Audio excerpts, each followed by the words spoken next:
রোজা রেখে সহবাস হয়ে গেলে স্বামী ও বউয়ের করণীয় কি জানাবেন? বিনা উযুতে কালিমা সহ ছোট ছোট দোয়া পড়া যাবে কিনা? কিছু কিছু আমল আছে যা 3, 5, 7, 8, 33, 100 বার পড়তে হয়।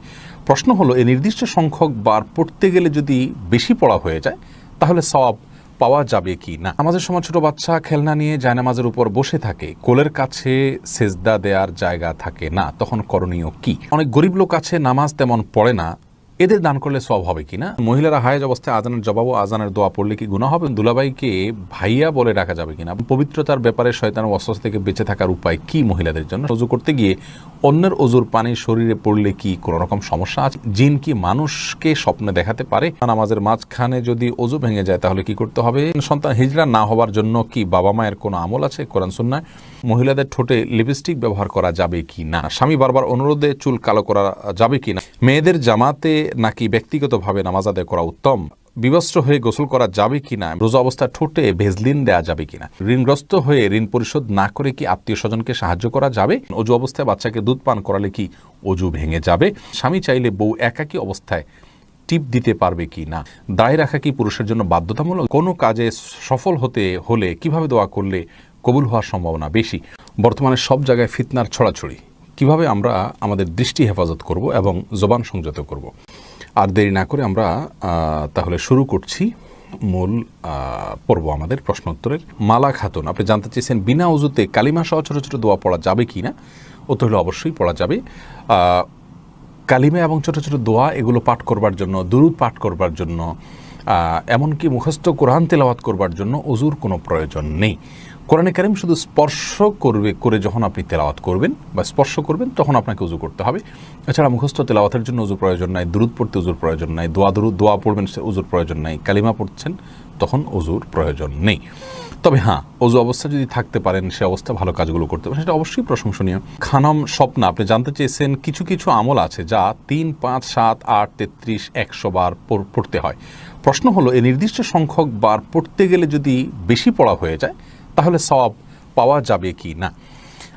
বোন স্বপ্না, ইসলামে কোনো কিছুর যদি সংখ্যা বেঁধে দেওয়া হয়, আমাদের প্রিয় নবী সাল্লাল্লাহু আলাইহি সাল্লাম যদি কোনো কিছু নির্দিষ্ট সংখ্যায় বলে দেন তাহলে সে সংখ্যার একটা বিশেষ তাৎপর্য অবশ্যই থাকে। তাৎপর্য না থাকলে তিনি বলতেন না। মা ইয়ানতিকু মিনাল আনিল হাওয়া ইন হুয়া ইল্লা ওয়াহয়ুন ইউহা, রাসূল সাল্লাল্লাহু আলাইহি সাল্লাম যাই বলেন সেটা আল্লাহর পক্ষ থেকে ওয়াহি হিসাবে আসে। জিবরিল যা বলেন ওয়াহি হিসাবে আসে। অতএব 3 বার 7 বার বলার তাৎপর্য অবশ্যই আছে। এজন্য সেই সংখ্যাটা ঠিক রাখার চেষ্টা করতে হবে। এমন না যে আমি অনেক পড়লাম, এর ভিতরে 3 তো আছেই, তাহলে সেক্ষেত্রে সে মর্যাদা আমি লাভ করব না। তবে হ্যাঁ, কখনো পড়তে গিয়ে 1-2 বার বেশি হয়ে গেছে বলে মনে হচ্ছে তাহলে সেক্ষেত্রে অসুবিধা নেই। সন্দেহ হচ্ছে ঠিক হচ্ছে কিনা, তাহলে সন্দেহ দূর করবার জন্য যতবার পড়লে সন্দেহ দূর হয়ে যায় ততবার পড়লাম, এটা ঠিক আছে। কিন্তু নিয়মিত এরকম ওই সংখ্যাটাকে লক্ষ্য না করে আপনি প্রচুর পরিমাণ পড়লেন সেটা উচিত নয়, বরং ওই নির্দিষ্ট সংখ্যা ফিল আপ করা উচিত। এরপরে আপনার চাইলে সে দোয়াটা আরও কম বেশ পড়েন, সেটাতে কোনো কিছু আসে যায় না। আমাদের সময় ছোট বাচ্চা খেলনা নিয়ে জায়নামাজের উপর বসে থাকে, কোলের কাছে সেজদা দেওয়ার জায়গা থাকে না, তখন করণীয় কি? তখন করণীয় হলো, আপনি সালাতরত অবস্থায় বাচ্চাকে ধরে আস্তে করে ডানে বামে কোথাও সরিয়ে দিয়ে আপনি সেজদার জায়গা করে নেবেন, যাতে আমলে কাসির না হয়। অর্থাৎ এত বেশি নড়াচড়া করলেন যে আপনি নামাজে আছেন কিনা কেউ দেখে সন্দেহের মধ্যে পড়ে যায়, এতটুকু যেন না হয়। শুধুমাত্র হালকা আলতো করে বাচ্চাটাকে ধরে একটু সরিয়ে দিয়ে আপনি সিজদা করলেন, রুকু করলেন, এটা করবেন। আর যদি এটাও কঠিন হয়ে যায় তাহলে নিজে যদি সরার জায়গা থাকে, একটু পেছনে, একটু সামনে, একটু ডানে বামে, তাহলে সরে গিয়ে সিজদা করবেন। অথবা যে কোনোভাবে জড়সড় হয়ে আপনাকে সিজদার যে শর্তগুলো আছে 7টি অঙ্গের উপরে সিজদা করা, সেটি আপনাকে করতে হবে যে কোনো মূল্যে। মান্নান রাজু জানতে চেয়েছেন অনেক গরিব লোক আছে, নামাজ তেমন পড়ে না, এদের দান করলে সওয়াব হবে কিনা? ভাই রাজু, অবশ্যই সওয়াব হবে। আল্লাহ রাব্বুল আলামিন তিনি তাদেরকে রিজিক দিচ্ছেন, আপনি কেন দিতে পারবেন না? অমুসলিমকে পর্যন্ত দান করা যায়, অতএব বেনামাজিকে দান করা যেতে পারে। বিশেষ করে দান করে তার মধ্যে যদি এক ধরনের কৃতজ্ঞতা বোধ তৈরি করতে পারেন এবং তাকে যদি এর মাধ্যমে দাওয়া পেশ করেন নামাজের প্রতি, তাহলে সেটা আরও বেশি প্রশংসনীয় কাজ হবে ইনশাআল্লাহ। বিপ্লবী কলমে আইডি থেকে জানতে চেয়েছেন মহিলারা হায়েজ অবস্থায় আজানের জবাব ও আজানের দোয়া পড়লে কি গুনাহ হবে? উত্তর হলো না, অবশ্যই গুনাহ হবে না, বরং হায়েজ অবস্থায় এটা করা যাবে। মিফতাহুল জান্নাত কৃপা, আপনি জানতে চেয়েছেন দুলাভাইকে ভাইয়া বলে ডাকা যাবে কিনা? বলা যাবে, কোনো অসুবিধা নেই। কিন্তু অতিরিক্ত মধুরতা ডাকের ভিতরে থাকা ফিতনার কারণ যেন না হয় সে বিষয়টি মাথায় রাখতে হবে। জোবায়ের ইসলাম জানতে চেয়েছেন পবিত্রতার ব্যাপারে শয়তানের ওয়াসওয়াসা থেকে বেঁচে থাকার উপায় কি মহিলাদের জন্য? সকলের জন্য একই উপায়, বাম দিকে 3 বার থুতু ফেলবেন, আমানতু বিল্লাহি ওয়া রাসূলিহি পড়বেন। থুতু বলতে অনেক বেশি থুতু ফেলা জরুরি না, থুতুর ছিটা ফেলবেন এবং আমানতু বিল্লাহি ওয়া রাসূলিহি পড়বেন। এর মাধ্যমে ইনশাআল্লাহ ওয়াসওয়াসা যে শয়তান দিয়ে থাকে ওর ওয়াসওয়াসা থেকে ইনশাআল্লাহ রক্ষা পাবেন। এমরি মাহদি হাত তাছাড়া সুন্নাহ প্রতিপালন করবেন। 3 বার ধোয়া দরকার অজুতে, 3 বার ধোবেন, গোসলের জন্য যেটুকু দরকার সেটুকু করবেন। এরপরে আর কোনো অঙ্গ শুকনা থাকলো কি থাকলো না সেটার জন্য আপনার কোনো চিন্তা করার প্রয়োজন নেই। রোজা রেখে সহবাস হয়ে গেলে স্বামী ও বউয়ের করণীয় কি জানাবেন? আল্লাহ মাফ করুন, এরকম যদি হয় তাহলে সেক্ষেত্রে উভয়কে যে রোজা ভেঙেছেন তার জন্য একটা রোজা রাখতে হবে, আরও কাফারা স্বরূপ 60টা রোজা টানা রাখতে হবে নির্বিচ্ছিন্নভাবে। মাঝখানে কোনো প্রকার বিচ্ছিন্নতা হয়ে গেলে আবার শুরু থেকে রাখা শুরু করতে হবে। আর যদি সেরকম তৌফিক তাদের না হয় তাহলে 60 জন মিসকিনকে তারা খাবার খাওয়াতে হবে, অর্থাৎ এক একজনের 60 জন করে, দুজনে 120 জন মিসকিনকে খাদ্য দিতে হবে যদি কখনো রোজা ভাঙা হয়ে যায় সবাসের মাধ্যমে। আল্লাহ তাআলা মাফ করুন। সাইফুর রহমান সাহেব জানতে চাচ্ছেন অজু করতে গিয়ে অন্যের অজুর পানি শরীরে পড়লে কি কোনো রকম সমস্যা আছে না কোনো অসুবিধা নেই? অজুর পানি নাপাক নয়। ফারজানা ইসলাম জানতে চাচ্ছেন জিন কি মানুষকে স্বপ্নে দেখাতে পারে? না, জিন মানুষকে স্বপ্ন দেখাতে পারে না, তবে হ্যাঁ জিন মানুষের মধ্যে প্রভাব বিস্তার করতে পারে এবং দুষ্ট জিন বা শয়তান যারা তারা স্বপ্নে মানুষকে আপনার বিভিন্ন বিষয় দিয়ে ভয় দেখাতে পারে। এর মানে এই না যে মানুষের সমস্ত স্বপ্ন তারা কন্ট্রোল করে।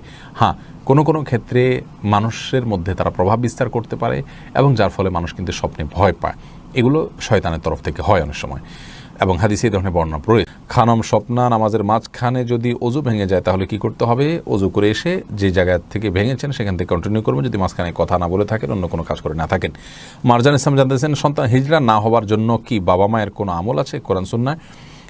বিশেষ কোনো আমল নেই, তবে হ্যাঁ সন্তান যেন নেক হয়, চক্ষু শীতলকারী হয় সেজন্য আগে থেকে দোয়া করবেন। সূরা ফুরকান আয়াত নম্বর 74 এবং অন্যান্য দোয়াগুলো বেশি বেশি পড়বেন। ইনশাআল্লাহ আল্লাহ তাআলা এমন সন্তান দিবেন যে সন্তান আপনার আমার চোখকে জুড়াবে। আশিক রনি আপনি জানতে চেয়েছেন মহিলাদের ঠোঁটে লিপস্টিক ব্যবহার করা যাবে কি না? দেখুন, মহিলাদের ঠোঁটে যদি লিপস্টিক ব্যবহার করা হয় এবং সেটা সৌন্দর্যের জন্য করা হয়, নিজের স্বামী শুধুমাত্র দেখেন, বাহিরে প্রদর্শিত না হয়, তাহলে সেক্ষেত্রে অসুবিধা নেই। কিন্তু যদি এমন হয় যে সেটা অন্যদের মধ্যে প্রদর্শন করা হয় এবং অন্যরা দেখে, তাহলে সেক্ষেত্রে সেটি নিষিদ্ধের আওতায় পড়বে।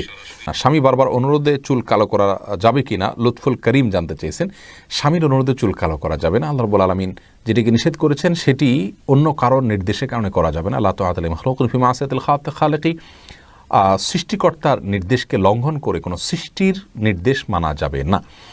যেহেতু নবী সাল্লাল্লাহু আলাইহি সাল্লাম বলেছেন ওয়াজান্নাবুস সাওয়াদ, কালো বাদ দিয়ে অন্য কোনো কালার করো, অতএব সেটাকে মাথায় রেখে স্বামী নির্দেশকে সসম্মানে ফিরিয়ে দিতে হবে। মেয়েদের জামাতে নাকি ব্যক্তিগতভাবে নামাজ আদায় করা উত্তম? শেলি চৌধুরী জানতে চেয়েছেন একাকী নামাজ পড়া মেয়েদের জন্য উত্তম। কোনো কারণে মেয়েরা নিজেরা অথবা বাসায় তারা যদি এই জামাতের সাথে নামাজ আদায় করেন সেটাও জায়েজ রয়েছে। বিবস্ত্র হয়ে গোসল করা যাবে কি না? এমনি বিলাল মোল্লা জানতে চেয়েছেন না ভাই, বিবস্ত্র হয়ে গোসল করা উচিত না। একজন মুসলিমের জন্য বিবস্ত্র হয়ে গোসল করা এটা নির্লজ্জতা। আর কেউ দেখুক আর না দেখুক, আল্লাহ রাব্বুল আলামিন তাকে দেখছেন। জাস্ট এই বিষয়টিকে মাথায় রেখে অন্তত তার বিবস্ত্র হয়ে গোসল করা থেকে বেঁচে থাকা উচিত। সাগরিকা ইয়াসমিন আপনি আইডি থেকে জানতে চেয়েছেন রোজা অবস্থায় ঠোঁটে ভেজলিন দেওয়া যাবে কিনা? সাগরিকা ইয়াসমিন আপনি আইডি থেকে জানতে চেয়েছেন রোজা অবস্থায় ঠোঁটে ভেজলিন দেওয়া যাবে কিনা? যদি ঠোঁট ফেটে আপনার জন্য কষ্টের কারণ হয় তাহলে দিতে পারেন, তবে খুব বেশি দিবেন না যে থুতুর সাথে এটা পেটে যায়। হালকা শুধুমাত্র প্রলেপ দিতে পারেন যদি ঠোঁট ফেটে যায় বা কষ্ট হয় সেক্ষেত্রে। আর যেহেতু এটা পেটে যেতে পারে এই আশঙ্কা আছে, সেজন্য একান্ত প্রয়োজন না হলে না দেয়াই উচিত এবং উত্তম। রাফেয়া সুমাইয়া অনামিকা জানতে চেয়েছেন ঋণগ্রস্ত হয়ে ঋণ পরিশোধ না করে কি আত্মীয় স্বজনকে সাহায্য করা যাবে?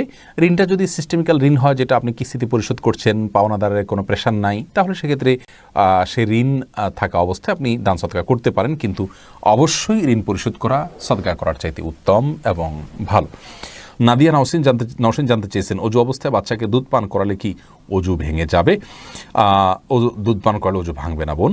আলী আইডি থেকে জানতে চেয়েছেন স্বামী চাইলে বউ একাকী অবস্থায় টিপ দিতে পারবে কি না? পারবে, কোনো অসুবিধা নেই।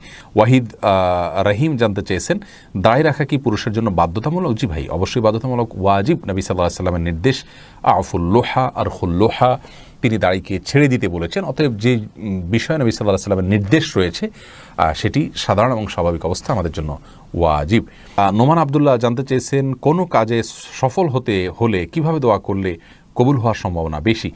দোয়া কবুলের জন্য দোয়া কবুল শর্ত পূরণ করতে হবে, হালাল ভক্ষণ করতে হবে, এরপরে ইসমে আজম পড়ে দোয়া করলে দোয়া কবুল হয়। আরও কিছু দোয়া আছে, দোয়া ইউনুস পড়ে দোয়া করলে দোয়া কবুল হয়। ইসমে আজম সম্পর্কে অনেক ইমামগণ বলেছেন, অনেক উলামা ইকরাম বলেছেন আল্লাহ এই শব্দটি আল্লাহর রব্বুল ইসমে আজম বা মহান নাম।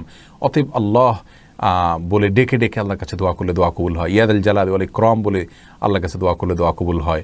ইসমে আজম সম্পর্কে সবচেয়ে বিশুদ্ধ বর্ণনা হলো ইবনে হাজার আসকালানি রাহমাতুল্লাহ ফাতুল বারীতে বলেছেন যে কেউ যদি এরকম দোয়া করে আল্লাহর কাছে, আল্লাহুম্মা ইন্নী আসআলুকা বিআন্নী আশহাদু আন্নাকা আনতাল্লাহ লা ইলাহা ইল্লা আনত আল আহাদুস সামাদ আল্লাযী লাম ইয়ালিদ ওয়া লাম ইউলাদ ওয়া লাম ইয়াকুল লাহু কুফুয়ান আহাদ। এটা হলো ইসমে আজম। নবী সাল্লাল্লাহু আলাইহি ওয়াসাল্লাম বলেছেন, তিরমিজিতে হাদিসটি বর্ণিত বিশুদ্ধভাবে, এবং ইবনে হাজার আসকালানি বলেছেন ইসমে আজম সম্পর্কিত সবচেয়ে বিশুদ্ধ হাদিস এটি। অর্থাৎ যদি কেউ এই বাক্যগুলো পড়ে আল্লাহর কাছে কিছু চায়, নবী সাল্লাল্লাহু আলাইহি ওয়াসাল্লাম বলেছেন অবশ্যই আল্লাহ তাআলা সেই চাওয়া পূরণ করেন। অথবা আপনি সেভাবে দোয়া করতে পারেন আল্লাহর কাছে। রাশেদুল করিম আপনি জানতে চেয়েছেন, বর্তমানে সব জায়গায় ফিতনার ছড়াছড়ি, কিভাবে আমরা আমাদের দৃষ্টি হেফাজত করব এবং জবান সংযত করব, এ বিষয়ে আমাদের উদ্দেশ্যে কিছু আলোচনা করবেন। ভাই রাশেদ, খুবই গুরুত্বপূর্ণ একটি বিষয়। এ যুগে মহামারীর আকার ধারণ করেছে চোখের গুনাহ এবং মুখের গুনাহ। আমরা জবান কন্ট্রোল করতে পারি না। গীবত, শেকায়েত, পরনিন্দা, মিথ্যা অথবা মুখের যত প্রকার গুনাহ আছে সেগুলো আমরা করে ফেলি অবচেতন মনে, ইচ্ছায় অনিচ্ছায়, প্রয়োজনে অপ্রয়োজনে। ঠিক একইভাবে চোখের যে জেনা, এটা অনলাইনে অফলাইনে আমরা অহরহ করে চলেছি এবং এটা থেকে বাঁচার পথ খুঁজে পাচ্ছি না। বিশেষ করে কলেজ বিশ্ববিদ্যালয়ে যারা পড়াশোনা করছেন তাদের জন্য এই চোখের গুনাহ থেকে বেঁচে থাকাটা আরও কঠিন হয়ে পড়েছে। আমরা 3টি পরামর্শ দিব ইনশাআল্লাহ বিদিনিল্লাহ। সেগুলো অনুসরণ করলে, অবলম্বন করলে আল্লাহ রাব্বুল আলামিন এই গুনাহগুলো থেকে বেঁচে থাকা আমাদের জন্য সহজ করে দিবেন। তার প্রথমটি হলো গুনাহের পরিবেশ থেকে দূরে থাকা। যে পরিবেশে আপনার জন্য চোখের গুনাহ থেকে বেঁচে থাকা কঠিন হবে, সেই পরিবেশ থেকে নিজেকে দূরে রাখতে হবে, সেটা যে কোনো মূল্যে। কারণ এখানে আমার জান্নাত এবং জাহান্নামের হিসেবের ব্যাপার। অতএব যে গুনাহ আমি অহরহ করতে বাধ্য হব, সেই গুনাহ থেকে বাঁচার জন্য প্রয়োজনে যে কোনো ত্যাগ আমাকে করার জন্য প্রস্তুত থাকতে হবে। কেউ যদি কোনো সোশ্যাল মিডিয়াতে অ্যাক্টিভ থাকেন, তাহলে তার নিউজ ফিডে যেন বাজে কিছু না আসে, সেজন্য যাদের সঙ্গে পরামর্শ করে সম্ভব সর্বোচ্চ ব্যবস্থা গ্রহণ করতে হবে যেন বাজে কোনো কিছু না আসে। তারপরেও যদি সেটা নিয়ন্ত্রণ করা না যায় অথবা নিজেকে নিয়ন্ত্রণ করা না যায়, তাহলে প্রয়োজনে সেই অ্যাপ ব্যবহার করা বন্ধ করে দিতে হবে এবং এভাবে গুনাহের পরিবেশ থেকে দূরে থাকতে হবে। আল্লাহ রাব্বুল আলামিন বলেছেন, লা তাকরাবুজ জিনা, তোমরা ওয়ালা তাকরাবুজ জিনা, জিনার কাছেও যেও না। জিনা এমন একটা অপরাধ যে কাছে গেলেই পতিত হয়ে যায়। এজন্য আগে থেকে বাঁধ দেওয়ার ব্যবস্থা করার জন্য শিক্ষা ইসলাম আমাদেরকে দিয়েছে। সেজন্য আমরা চেষ্টা করব যথাসম্ভব আগে থেকে চোখের গুনাহ থেকে বাঁচার জন্য পরিবেশ যেখানে থাকবে মিশ্রিত পরিবেশ, সেখান থেকে দূরে থাকা। প্রয়োজনে যত বড় ত্যাগ করতে হয় তার জন্য সেটিই করতে হবে। দ্বিতীয়ত হলো যে যদি পরিবেশ থেকে কোনোভাবেই দূরে সরা সম্ভব না হয়, তাহলে সেক্ষেত্রে তাকওয়ার যে চার্জ সেটাকে বাড়িয়ে দিতে হবে। তাকওয়ার চার্জ বাড়িয়ে দেওয়ার জন্য নেককারদের এবং ভালো বন্ধুদের সাথে থাকতে হবে। কিছু বন্ধু পরিমাণে খুবই কম, হাজারে লাখে খুঁজে পাওয়া কঠিন হয়ে যায় 1-2 জন। এ ধরনের নেককার বন্ধুদেরকে খুঁজে বের করা, নেককার মানুষদেরকে খুঁজে বের করা, যাদের সঙ্গে থাকলে আল্লাহর ভয়ের কথা বলা হয়, গুনাহ থেকে বাঁচার জন্য যারা কম্পিটিশন করতে থাকে, যারা নিজের সঙ্গে সংগ্রাম লড়াই চালাতে থাকেন, এরকম নেককার মানুষদের সঙ্গে যখন থাকবেন, তাকওয়ার গল্পগুলো শুনবেন, তাকওয়ার কথাগুলোর বিনিময় হবে, তখন আপনার ভেতরে তাকওয়ার চার্জ হতে থাকবে। এই জন্য আল্লাহ রাব্বুল আলামিন বলেছেন, ইয়া আইয়ুহাল্লাযীনা আমানু তাকুল্লাহ ওয়া কুনু মা'আস সাদিকিন, হে ঈমানদাররা তোমরা তাকওয়া অবলম্বন করো, আল্লাহকে ভয় করো এবং সাদিক এবং সত্যবাদী খাঁটি আল্লাহর বান্দাদের সাথে তোমরা থাকো। এই জন্য নেককার এবং মুত্তাকিদের পরিবেশে থাকলে তাকওয়ার চার্জ হবে, যার মাধ্যমে আপনি লড়াই করে গুনাহের পরিবেশে ঠিক থাকতে পারবেন ইনশাআল্লাহ। তৃতীয়ত হলো আল্লাহর কাছে দোয়া করা। আল্লাহ তাআলা আমাদের সবাইকে তৌফিক দান করুন।